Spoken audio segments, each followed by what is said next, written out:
સુરતમાં અમદાવાદની 7th day school જેવી ઘટના બનતી રહી ગઈ છે। સુરતની ઉમરીગર શાળામાં એક વિદ્યાર્થી બીજા વિદ્યાર્થી પર સળિયા વડે હુમલો કરતા વાલીઓએ વિરોધ કર્યો હતો। સુરતમાં અમદાવાદ જેવી ઘટના બનતા રહી ગઈ છે। સુરતના ઉમરા વિસ્તારમાં આવેલ ઉમરીગર શાળા ખાતે ઉપજી એસ દ્વારા વિદ્યાર્થીને શાળા બહાર માર મારવામાં આવ્યો હતો। અમદાવાદની 7th ડે સ્કૂલમાં વિદ્યાર્થીઓ વચ્ચે થયેલા ઝઘડામાં એકની ચપ્પુ મારી હત્યા કરાયાની ઘટના હજુ તાજી છે।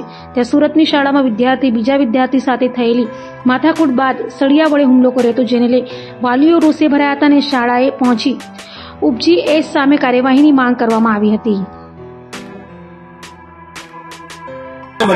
મારું નામ દેવાંગ ગાંધી છે। મારો છોકરો 12મા ધોરણમાં ભણે છે અને અહીંયા સ્કૂલમાં કોઈ છોકરા મારા જે છોકરાને માર્યું તેને મગજમારી થઈ હશે, તેની આગળથી તેની સાથે કંઈક અનબન બનાવ બનેલો છે અને એ કાલે ઘરે જતો હતો ઓલા પર અને એ રિક્ષામાં હતો, રિક્ષામાંથી કૂદીને મારા છોકરાની પર એટેક કર્યો છે, એટલે ધક્કો માર્યો છે, જમીન પર સુવડાવીને માર્યો છે અને પછી આ સળિયામાં માર્યો છે। આ તો ગંભીર રીતે અમદાવાદ જેવી હતી। મારા છોકરા એને દોસ્તો હતો એટલે મારો છોકરો બચી ગયો છે, એટલે આ માટે બેટો જ્યાં પડે તેને કંઈક હજુ આંટી બધા કઈ જરૂર હતી। અમને હોસ્પિટલમાં મારો છોકરો હતો એની ગેરંટી હતી।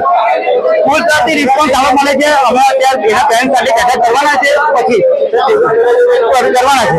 ગંભીર એટલે હવે આ સળિયો હાથમાં છે, આનાથી બિલ્ડિંગ બને છે, આ લોકોનો સળિયો છે। છોકરાની માનસિકતા કેવી છે, મેં છોકરા સાથે વાત કરીને મેં છોકરા સાથે જ્યાં રફતી વાત કરેલી હતી, એ છોકરા મને ધમકી આપી કે રાતના તને આવીને હું મારીશ, મને પોતાને ધમકી આપેલી। કોઈક વિદ્યાર્થી બીજા વિદ્યાર્થીઓને જરા મસ્તી નાની મસ્તી બાબતમાંથી કે ભાઈ આને માર્યું એટલું સાંભળીને જો ગંભીર અને એકદમ મુદ્દાને એકદમ ગંભીર બનાવી લે છે અને આટલું હદ સુધી જાય છે કે અમે એને મારી નાખવા સુધી પણ પહોંચી જાય છે। તો ઠીક છે કે દોસ્તાર એનો બીજો હતો, તેણે સળિયો લઈ લીધો એટલે આ છોકરો બચી ગયો છે, નહીંતર આ છોકરો બી અમદાવાદ વાળી જેવી જ ઘટના સેમ ટુ સેમ બનતે કે સ્કૂલની બહાર બીજી સ્કૂલની બહાર આ ઘટનામાં એને મારવામાં આવ્યો છે। અમે તો એટલું ઈચ્છીએ કે આ છોકરાને ઉપજીએસ ના પદ પરથી કાઢવામાં આવે અને સમજાવે કે શું આગળ જીવનમાં તમારે સારા નાગરિક તરીકે બહાર આવવાનું છે, અને જો નહીં માને તો પછી સ્કૂલમાંથી પણ એને બહાર કાઢો તમે।